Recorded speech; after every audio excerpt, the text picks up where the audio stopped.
दोस्तों नमस्ते। आज की वीडियो प्रेमचंद की कहानी कवच सुनाता हूँ। बहुत दिनों की बात है। मैं एक बड़ी रियासत का एक विश्वस्त अधिकारी था। जैसी मेरी आदत है, मैं रियासत की घड़ेबंदियों से पृथक रहता, न इधर अपने काम से काम रखता, काजी की तरह शहर के अंदेशे से दुबला न होता था। महल में आए दिन नए नए शिगुफे खिलते रहते थे, नए नए तमाशे होते रहते थे, नए नए षड्यंत्रों की रचना होती रहती थी। पर मुझे किसी पक्ष से सरोकार न था, किसी की बात में दखल न देता था, न किसी की शिकायत करता, न किसी की तारीफ। शायद इसीलिए राजा साहब की मुझ पर कृपा दृष्टि रहती थी। राजा साहब शीलवान, दयालु, निर्भीक, उदार और कुछ स्वेच्छाचारी थे। रेजिडेंट की खुशामद करना उन्हें पसंद न था।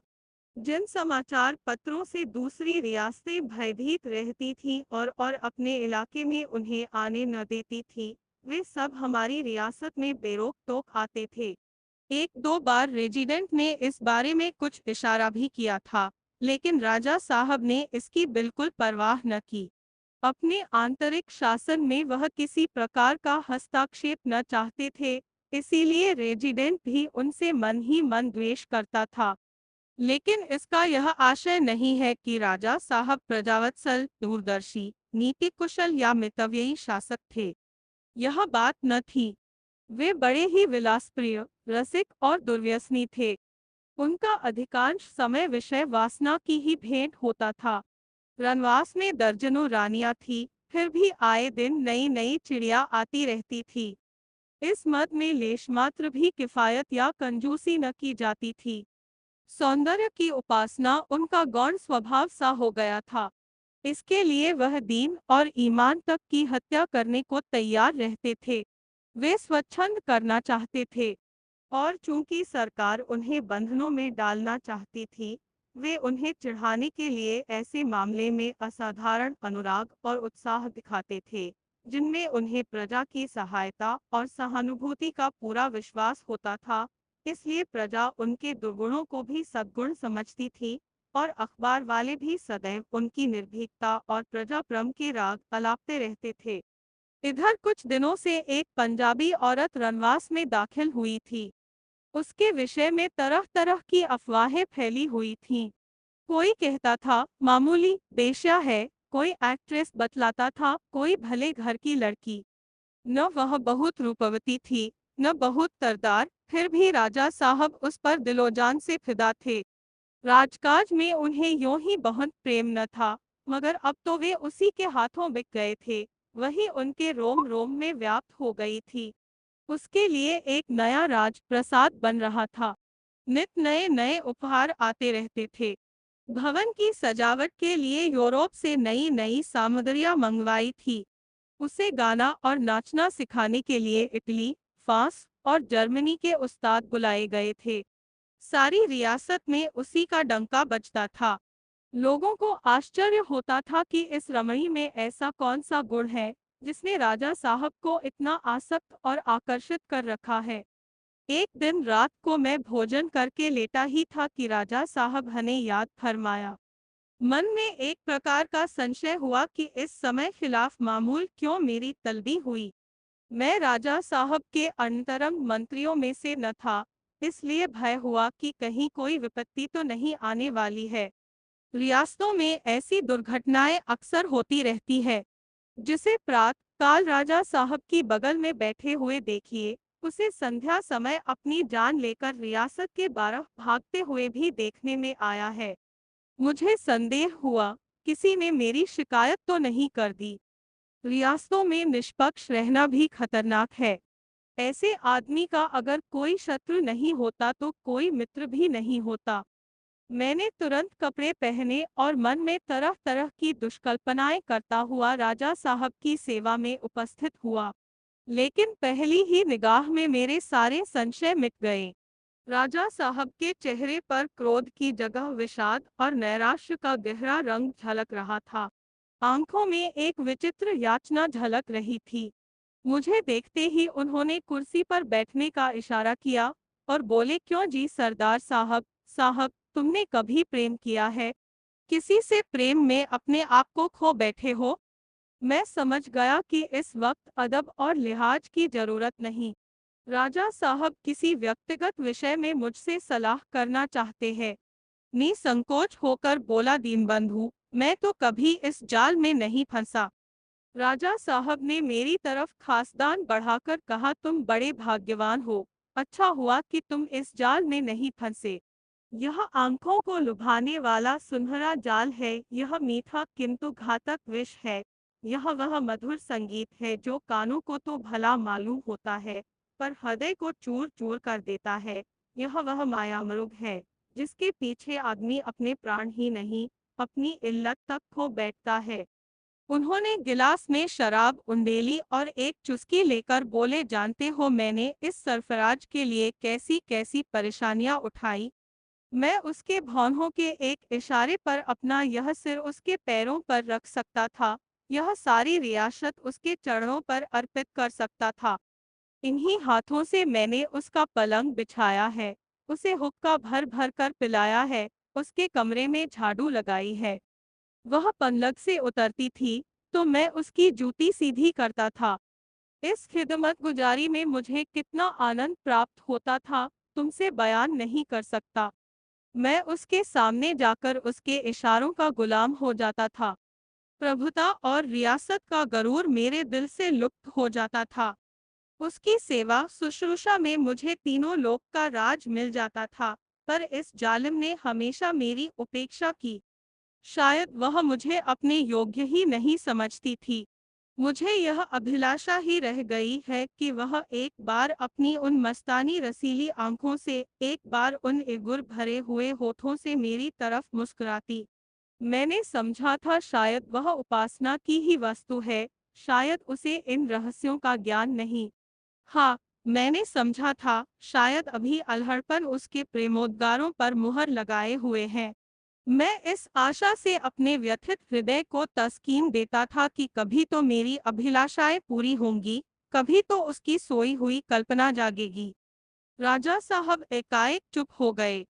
फिर कदे आदम शीशे की तरफ देखकर शांत भाव से बोले, मैं इतना कुरूप तो नहीं हूँ कि कोई रमणी मुझसे इतनी घृणा करे। राजा साहब बहुत ही रूपवान आदमी थे।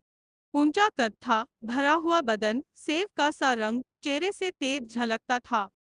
मैंने निर्भीक होकर कहा, इस विषय में तो प्रकृति ने हुजूर के साथ बड़ी उदारता के साथ काम लिया है। राजा साहब के चेहरे पर एक क्षीण उदास मुस्कुराहट दौड़ गई, मगर फिर वही नैराश्य छा गया। बोले, सरदार साहब, मैंने इस बाजार की खूब सैर की है। सम्मोहन और वशीकरण के जितने लटके हैं, उन सबों से परिचित हूँ, मगर जिन मंत्रों से मैंने अब तक हमेशा विजय पाई है, वे सब इस अवसर पर निरर्थक सिद्ध हुए। अंत को मैंने यही निश्चय किया कि कुना ही अंधा है, इसमें प्यास को शांत करने की सामर्थ्य नहीं।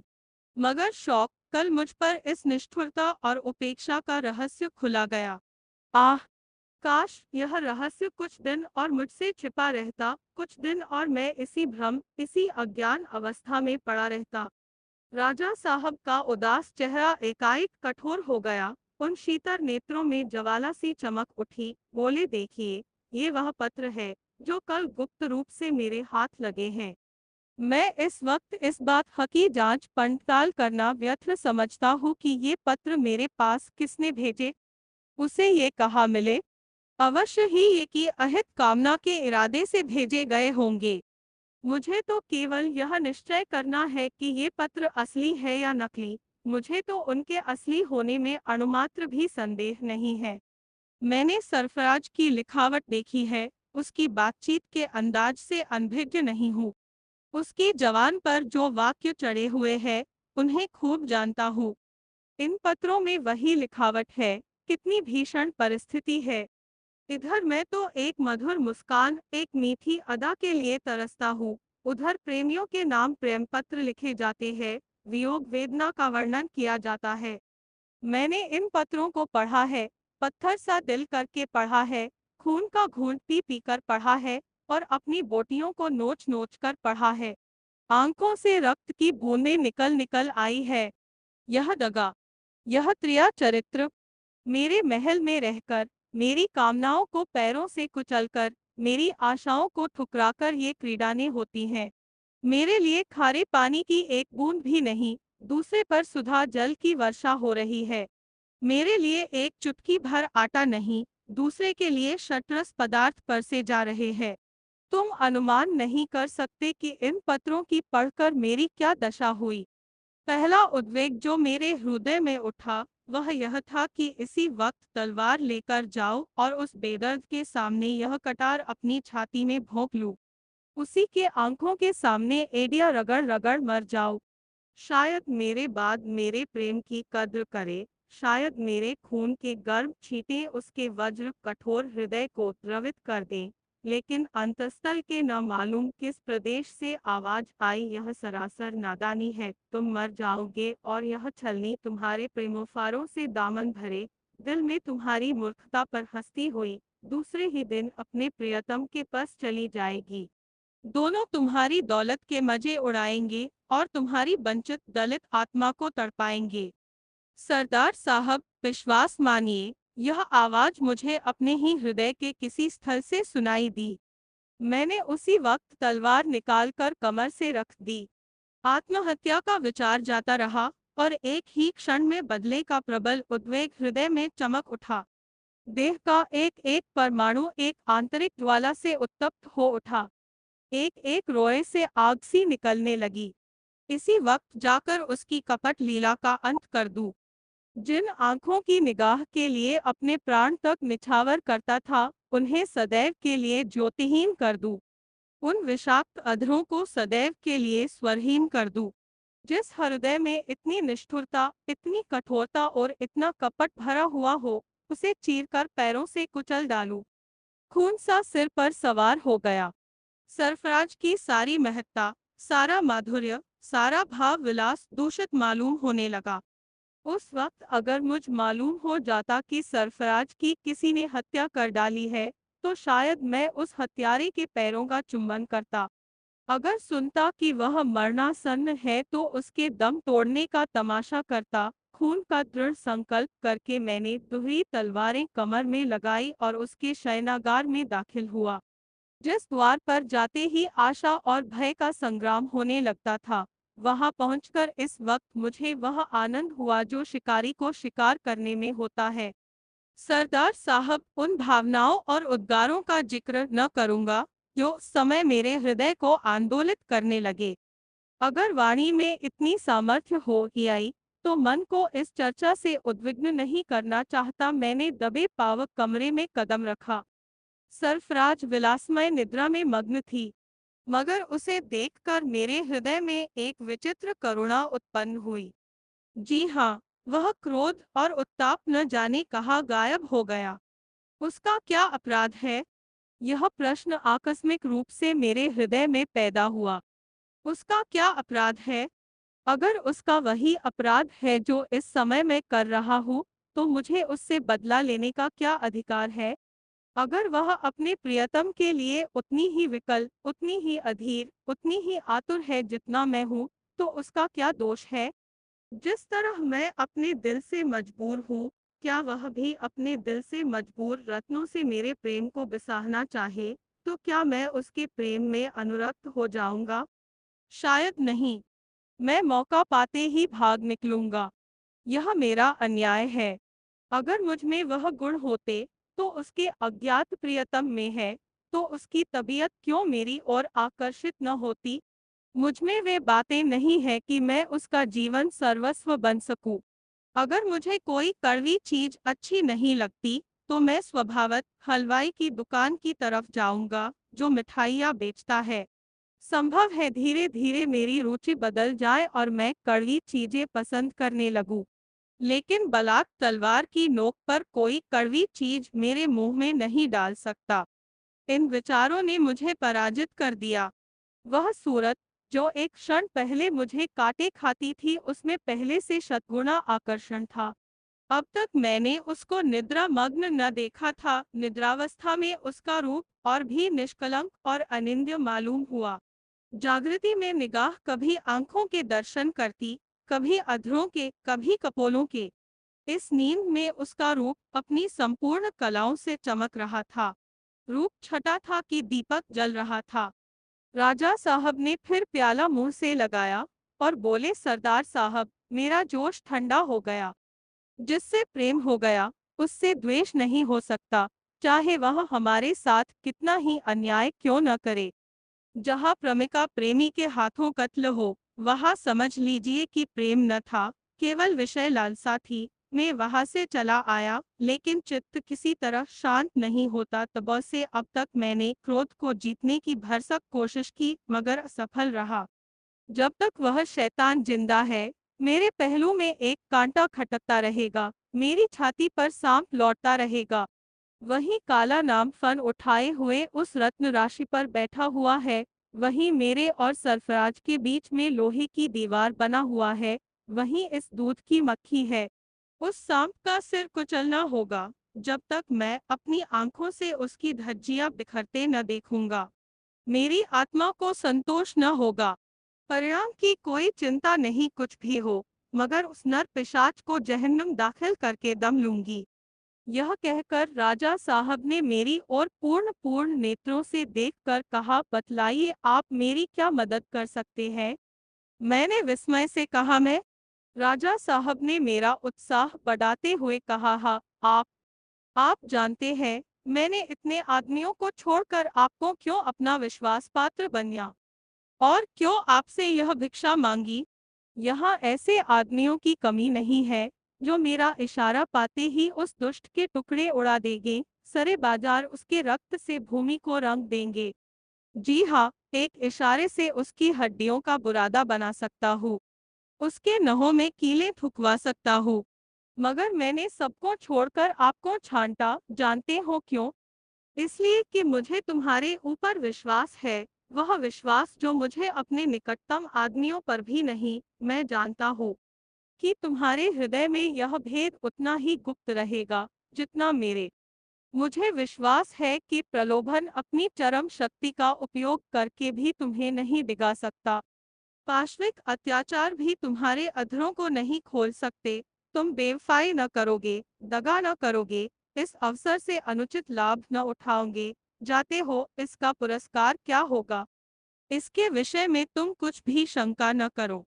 मुझमें और चाहे कितने ही दुर्गुण हो, कृतज्ञता का दोष नहीं है।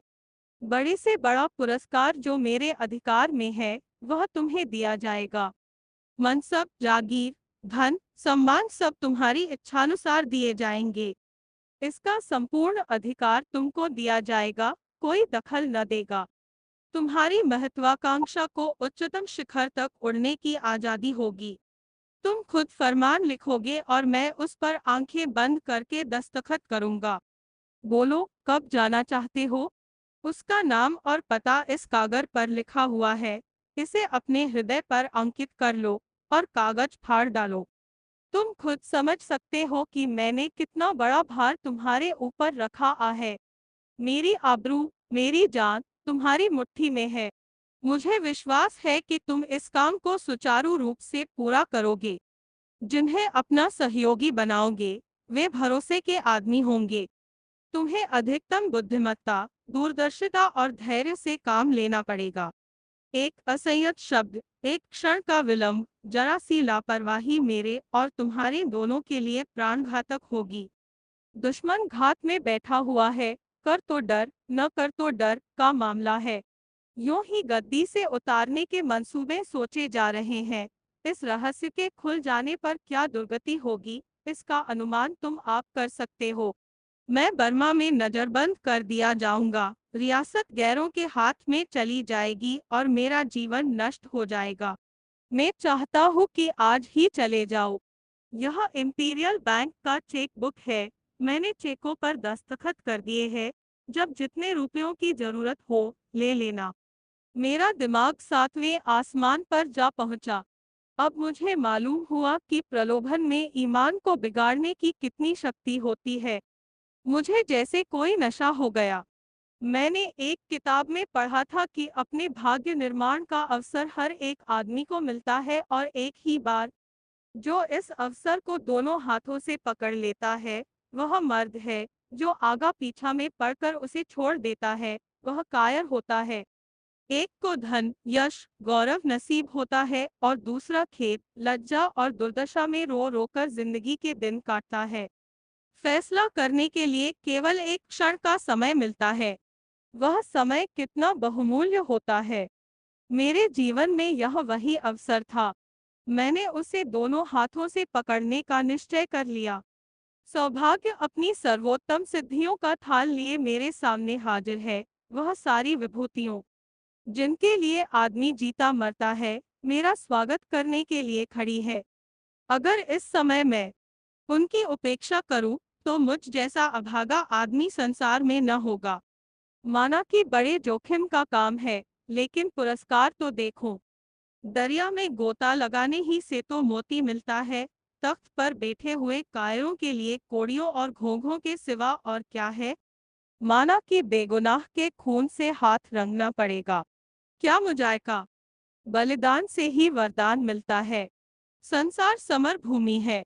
यहाँ लाशों का जीना बनाकर उन्नति के शिखर पर चढ़ना पड़ता है। खून के नालों में तैरकर ही विजय तट मिलता है। संसार का इतिहास देखो, सफल पुरुषों का चरित्र रक्त के अक्षरों में लिखा हुआ है। वीरों ने सदैव खून के दरिया में गोते लगाए हैं, खून की होलियां खेली है। खून का डर दुर्बलता और कम हिम्मती का चिन्ह है। कर्मयोगी की दृष्टि लक्ष्य पर रहती है, मार्ग पर नहीं, शिखर पर रहती है, मध्यवर्ती चट्टानों पर नहीं। मैंने खड़े होकर अर्ज की, गुलाम इस खिदमत के लिए हाजिर है। राजा साहब ने सम्मान की दृष्टि से देखकर कहा, मुझे तुमसे यही आशा थी। तुम्हारा दिल कहता है कि यह काम पूरा कर आओगे। मुझे विश्वास है, मेरा भी यही विचार था। देखो, एक एक क्षण का समाचार भेजते रहना। ईश्वर ने चाहा तो हुजूर को शिकायत का कोई मौका न मिलेगा। ईश्वर का नाम न लो, ईश्वर ऐसे मौके के लिए नहीं है। ईश्वर की मदद उस वक्त मांगो जब अपना दिल कमजोर हो। जिसकी बाहों में शक्ति, मन में विकल्प, बुद्धि में बल और साहस है, वह ईश्वर का आश्रय क्यों ले। अच्छा, जाओ और जल्द सुरखरू होकर लौटो, आंखें तुम्हारी तरफ लगी रहेंगी। मैंने आत्मा की आलोचनाओं को सिर तक न उठाने दिया। उस दुष्ट को क्या अधिकार था कि वह सरफराज से ऐसा कुत्सित संबंध रखे, जब उसे मालूम था कि राजा साहब ने उसे अपने हरम में दाखिल कर लिया है। यह लगभग उतना ही गर्हित अपराध है जितना किसी विवाहित स्त्री को भगा ले जाना। सरफराज एक प्रकार से विवाहिता है। ऐसी स्त्री से पत्र व्यवहार करना और उस पर डोरे डालना किसी दशा में भी क्षम नहीं हो सकता। ऐसे संगीन अपराध की सजा भी उतनी ही संगीन होनी चाहिए। अगर मेरे हृदय में उस वक्त तक कुछ दुर्बलता, कुछ संशय, कुछ अविश्वास था, तो इस तर्क ने उसे दूर कर दिया।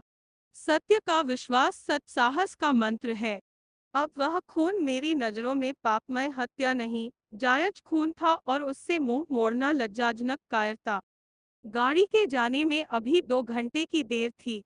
रात भर का सफर था, लेकिन भोजन की ओर बिल्कुल रुचि न थी। मैंने सफर की तैयारी शुरू की। बाजार से एक नकली दाढ़ी लाया, ट्रंक में 2 रिवाल्वर रख लिए, फिर सोचने लगा, किसे अपने साथ ले चलूं। यहाँ से किसी को ले जाना तो नीति विरुद्ध है। फिर क्या अपने भाई साहब को तार दूं? हाँ, यही उचित है। उन्हें लिख दूं कि मुझसे बंबई में आकर मिले, लेकिन नहीं, भाई साहब को क्यों फंसाऊं? कौन जाने क्या हो। बंबई में ऐसे आदमी की क्या कमी। 1 लाख रुपए का लालच दूंगा, चुटकियों में काम हो जाएगा। वहाँ एक से एक शातिर पड़े हैं, जो चाहे तो फरिश्तों का भी खून कर आए। बस इन महाशय को किसी हिकमत से किसी वेश्या के कमरे में लाया जाए और वहीं उनका काम तमाम कर दिया जाए। या समुद्र के किनारे जब वह हवा खाने निकले, तो वहीं मारकर लाश समुद्र में डाल दी जाए। अभी चूंकि देर थी, मैंने सोचा, लाओ संध्या कर लूं। ज्यों ही संध्या के कमरे में कदम रखा, माता जी के तिरंगे चित्र पर नजर पड़ी। मैं मूर्ति पूजक नहीं हूँ, धर्म की ओर मेरी प्रवृत्ति नहीं है, न कभी कोई व्रत रखता हूँ, लेकिन न जाने क्यों उस चित्र को देखकर अपनी आत्मा में एक प्रकाश का अनुभव करता हूँ। उन आंखों में मुझे अब भी वही वात्सल्यमय ज्योति, वही दैवी आशीर्वाद मिलता है, जिसकी बाल स्मृति अब भी मेरे हृदय को गदगद कर देती है। वह चित्र मेरे लिए चित्र नहीं, बल्कि सजीव प्रतिमा है, जिसने मेरी सृष्टि की है और अब भी मुझे जीवन प्रदान कर रही है।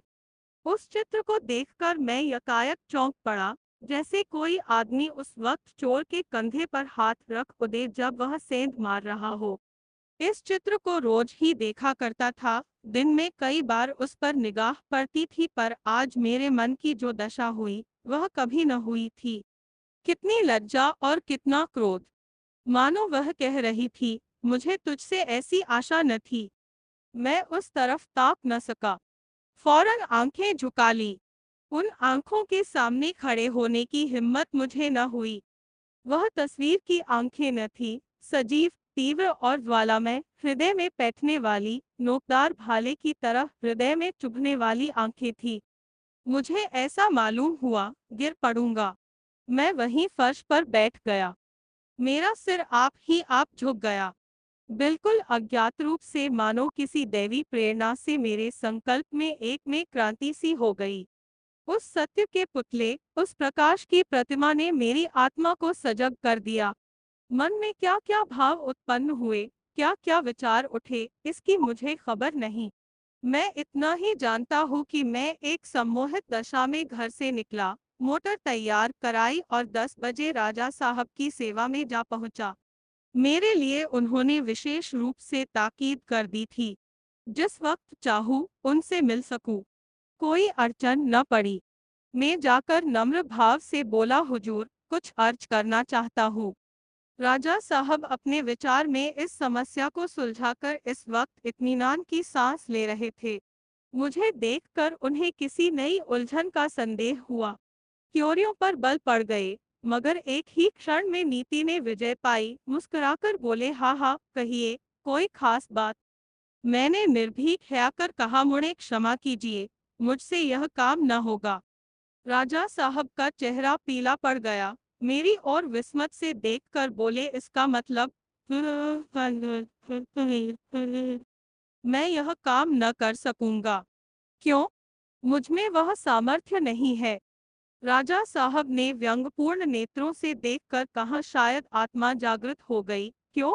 वही बीमारी जो कायरों और नामर्दों को हुआ करती है। अच्छी बात है, जाओ। हुजूर, आप मुझसे नाराज न हो, मैं अपने में वह। राजा साहब ने सिंह की भांति आग्नेय नेत्रों से देखते हुए गर्जक नर कहा, मत बको, नमक। फिर कुछ नम्र होकर बोले, तुम्हारे भाग्य में ठोकरें खाना ही लिखा है। मैंने तुम्हें वह अवसर दिया था, जिसे कोई दूसरा आदमी दैवी वरदान समझता, मगर तुमने उसकी कद्र न की। तुम्हारी तकदीर तुमसे फिरी हुई है।